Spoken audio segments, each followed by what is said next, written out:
Com certeza você já ouviu falar de resinas impressas em 3D, resinas para você cimentar em boca ou então para você deixar de forma provisória. Ou então até mesmo você já teve alguma experiência ruim ou alguém já te falou, olha, essas resinas não prestam, não vale a pena. A gente vai entender nesse vídeo qual que é a diferença de uma resina de provisório para uma resina de definitivo e entender por que que hoje a gente pode sim cimentar uma resina impressa em 3D e ter uma ótima longevidade.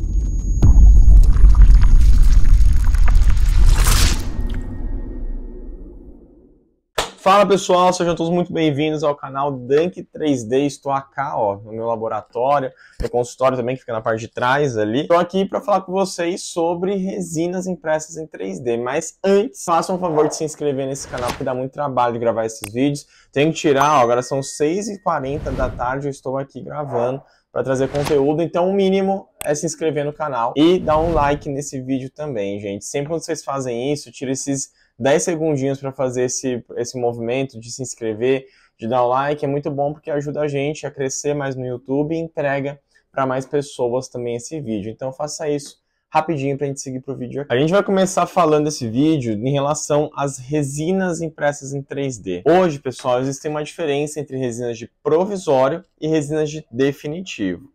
Calma que a gente vai conversar. Quando eu falo de uma resina provisória, clinicamente, o que eu quero? Uma resina provisória, algo provisório. Quero que fique em boca ali por uma semana, 2 semanas no máximo, tá? Quero que fique ali um tempinho para eu conseguir resolver alguma coisa, fazer um provisório de um central, fazer um provisório de fazer um reembasamento para eu conseguir fazer uma coroa de silicato depois, capturar sobre implante, isso é um provisório. Claro que eu quero que tenha uma certa resistência, mas ele não vai ter tanta resistência assim, até porque vai ser um material mais caro se tiver muita resistência, então eu quero que ele fique em boca por um certo período de tempo ali, que vai me satisfazer aquele momento. Normalmente, pessoal, resinas impressas em 3D provisórias, vocês vão achar com o nome alguma coisa prov, alguma coisa provisório.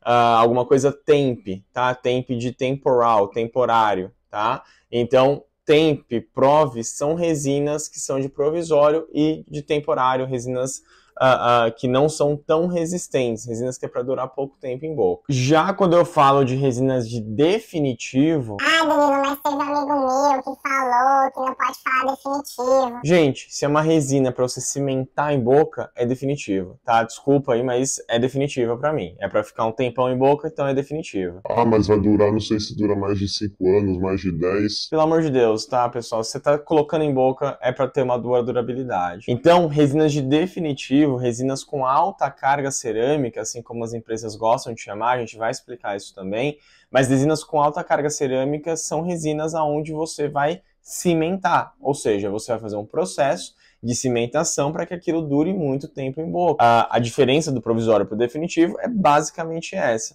Claro que isso se põe aí em propriedades mecânicas do material, que é o que a gente vai falar nesse momento aqui. Só antes da gente falar disso, resinas de definitivo, pessoal, vocês vão ver com o nome alguma coisa Crow, tá? Normalmente elas chamam Crow, essas resinas aí. Por exemplo, da MakerTech Bio Crow, da Sprint Ray Ceramic Crow, da Smart Dent chama Vitality, por exemplo, da FGM, que é uma nova marca aí que está vindo com resina, chama Voxel. Mas enfim, a grande maioria se chama alguma coisa Crow, ou eles vão falar que tem uma alta carga cerâmica, tá? É dessa maneira que você diferencia uma de provisório para uma de definitivo. E aí vamos entender coisas incomuns e coisas diferentes que existem entre essas resinas. O primeiro ponto é que as resinas, elas ambas, né, tanto de provisório quanto a de definitivo, elas têm que ser biocompatíveis. Se for uma resina que não tem Anvisa, ela não vai servir para ficar em boca. Por quê? Porque se ficar em boca e não tiver Anvisa, não tiver algum órgão regulamentador daí, né, uma Anvisa, uma FDA, você vai acabar tendo um problema aonde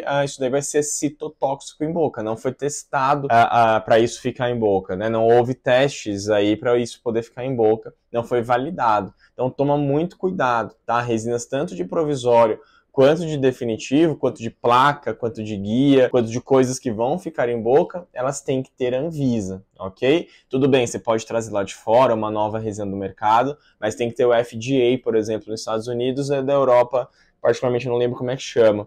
Tá? Mas tem que ter o órgão que regulamenta tudo isso. O segundo ponto é estabilidade dimensional. Essas resinas, elas não podem sofrer com pós-cura, ou seja, ela não pode distorcer na pós-cura e ela não pode distorcer em boca com a temperatura bucal. Então ela tem que ter uma boa estabilidade dimensional. Você tem que procurar uma resina que tenha uma boa estabilidade dimensional. Um terceiro ponto também é a cor dessa resina. Ela tem uma estabilidade de cor e tem uma estabilidade e tem uma cor que a gente queira, né? Eu quero uma cor A1, quero uma cor B1, quero uma cor D3. Que cor que eu quero? Qual o valor daquela resina? Qual o croma daquela resina? Então a gente começa a ter que entender. Até se vocês quiserem, deixe um comentário aqui se vocês quiserem que eu traga a diferença entre as cores das resinas e as marcas que existem hoje, tá? E a gente explica um pouquinho isso de valor, saturação, né, o croma, enfim, a intensidade aí da peça em si, aí uma coisa mais de cor de resina em si. Mas isso é algo que você tem que procurar. Vou pegar aqui, ó, tenho uma escala de cor que eu trouxe lá da Sprint Ray dos Estados Unidos,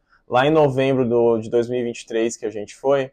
Mas olha que legal, deixa eu desligar a luz aqui. Ó, sem a luz azul, só para vocês verem. Aqui eu tenho uma escala Bleach, tá? Uma escala Bleach, uma escala D2, C2, enfim, A1, B1. Tenho várias coisas aqui para vocês verem. Aqui é uma escala de cor de uma das resinas que existem. Essa daqui é da Ceramic Crawl, que é bem legal que eu trouxe de lá. Já um outro ponto que a gente tem que pensar também entre elas é uma coisa que é uma diferença. É a viscosidade. Vocês vão ver que uma resina de provisório, ela é muito menos viscosa. Tá passando um vídeo, vou deixar passando um vídeo para vocês verem, aonde eu comparo a BioCrawl, tá? Eu uso nas minhas aulas, nos meus cursos, esse vídeo, aonde eu comparo a BioCrawl com a BioProve. Então, as duas têm indicações diferentes. As duas têm momentos diferentes de você usar. Então, as duas, vocês vão ver que tem viscosidade diferente. Por quê? Porque quando você pensa em uma resina de definitivo, você quer uma alta carga cerâmica. Então, essas são as diferenças e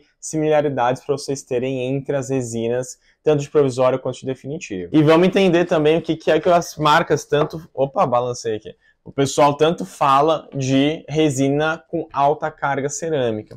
Para vocês entenderem de uma vez por todas, pessoal, toda resina ela é composta de algo orgânico. Tá? O que é um composto orgânico, uma molécula orgânica?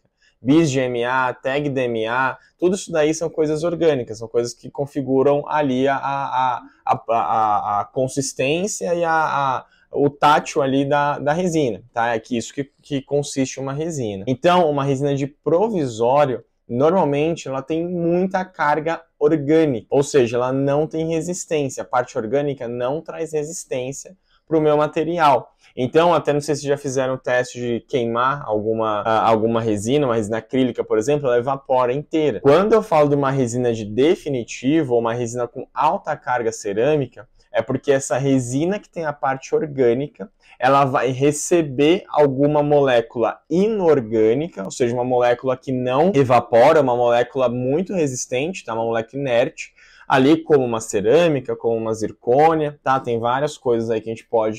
essa resistência aí desse nosso material, tá? Essa radiopacidade também, que são moléculas inorgânicas. Então, qual que é a diferença de uma resina de provisório para uma resina de definitivo? É a parte inorgânica. Quando eu penso numa resina de definitivo, a gente vai ter uma alta carga inorgânica, uma alta carga cerâmica, tá? Ou uma alta carga de zircônia. Então, vocês vão ver bastante as empresas falando isso. Se eu queimar essa peça que tem carga de cerâmica, alguma carga inorgânica, ela evapora uma parte, porque toda resina é composta de parte orgânica, mas outra parte você vai ver que ela vai sedimentar, ela vai cair, como se fosse um pó. Tá? Por quê? Porque esse pó nada mais é do que a parte inorgânica. E a inorgânica é o que vai trazer pra gente o quê? Resistência flexural, módulo de elasticidade, apesar que a orgânica também interfere nisso. Enfim, todas as propriedades mecânicas, microdureza, tudo que eu quiser é a inorgânica que vai trazer. Por isso que as marcas focam muito em falar, poxa, o meu tem 50% de inorgânico, o meu tem 40%, o meu tem 60%. Isso é discutível, tá? A gente vai fazer um outro vídeo só falando de propriedades mecânicas, para a gente entender com mais propriedade tudo isso, tá bom? Acabou de imprimir ali uma placa que eu estava fazendo, na verdade 3 placas. Então, pessoal, essa é a diferença entre resinas de provisório e resinas de definitivo. Tá, Danilo, mas você falou também que você ia falar em relação à durabilidade. Pessoal, hoje o que a gente tem de ciência? Eu vou colocar alguns artigos para vocês verem aqui. A resina impressa em 3D, claro que vai depender de marca, vai depender, enfim, de vários fatores, mas hoje a resina de definitivo, ela é equiparável a uma resina composta. Então, se você aplica a resina composta naquele caso, ou faz uma resina indireta, ou quer fazer tabletop de resina, a resina impressa é mais do que suficiente para você. Só para vocês terem noção em relação à resistência do material. Uma resina, uma Z350, uma resina composta, padrão ouro aí da 3M, por exemplo, ela tem em torno de 140 megapascal de resistência flexural. A Ceramic Crown, que é uma das resinas mais duras que eu já usei, da Sprint Ray, ela tem em torno de 210 megapascal de resistência flexural. A BioCrown, que eu uso em 90% dos meus casos, que é a resina da MakerTech, aliás, vou deixar um cupom de desconto para vocês aqui de 15%, é só entrar no site deles lá, e tudo que for da MakerTech você tem 15% de desconto. Resina de placa, reembasador, resina de coroa, resina de definitivo, de provisório, de modelo, tudo que vocês quiserem que é da MakerTech, vocês têm desconto em 15%. Mas a BioCrown, por exemplo, ela tem em torno de 140, 150 megapascal de resistência flexural. A BioProve tem 90, 80 resistência megapascal. Então, resistência flexural. Então, olha a diferença que existe. Quando eu penso numa zircônia, a zircônia tem 1000. Quando eu penso num de silicato, tem em torno de 320, 350 megapascal de resistência flexural. Mas uma feldspática tem em torno de 180. Então, olha aí a equiparância que a gente está tendo. Nem tudo que tem muita resistência é bom para tudo. Não é bom para protocolo, não é bom para fixa, porque você precisa de deflexão. Mas a gente fala disso, esse assunto, num outro vídeo, mais focado em propriedades mecânicas, que vai ser bem legal. Então essas, pessoal, é uma das diferenças para vocês entenderem aí qual que é uma resina de provisório, uma resina de definitivo e qual que você vai aportar, qual que você vai comprar aí, por exemplo, tá? Então, eu acho que é um vídeo bem pertinente para você pensar aí em relação a tema de provisório e tema de definitivo. E só pra gente finalizar o vídeo, eu, Danilo, particularmente, eu não compro resina de provisório. A resina de provisório, ela vai, de forma clínica ali, ela parece muito uma bisacrílica. Então ela tem uma resistência muito fraquinha, eu não gosto muito de usar resina de provisório para fazer, mesmo que seja um provisório. Eu só compro resina de definitivo, e aí a minha conduta clínica que vai ser, né, se eu vou escolher que seja definitivo ou que seja provisório, aquilo. Mas é uma questão minha, até porque financeiramente eu não acho que vale a pena. Se você quer entender um pouquinho de quanto custa tudo isso, tem um videozinho que eu vou deixar aqui em cima para vocês verem. É só você clicar e acessar ele. Mas eu particularmente não gosto de comprar resina de provisório, até porque tem que ficar trocando e tudo mais, então particularmente eu não gosto, só compro de definitivo. No caso da MakerTech, por exemplo, a BioCrown é uma resina bem coringa aí para você usar em quase todos os seus casos. Então eu espero que vocês tenham gostado do vídeo. Esse é um vídeo mais explicativo, onde não tem muita coisa mostrando o que fazer, mas sim para vocês entenderem essa diferença que é crucial aí no seu dia a dia clínico, tá bom? Não esquece de curtir, compartilhar com seus amigos também, né? Compartilhar com o pessoal que está aí tentando entender e deem sugestões de vídeos aqui também. Fique esperto no canal, se inscreve aí também, que logo mais a gente está com mais vídeos e muito mais conteúdo para todos vocês. Valeu, obrigado e até a próxima.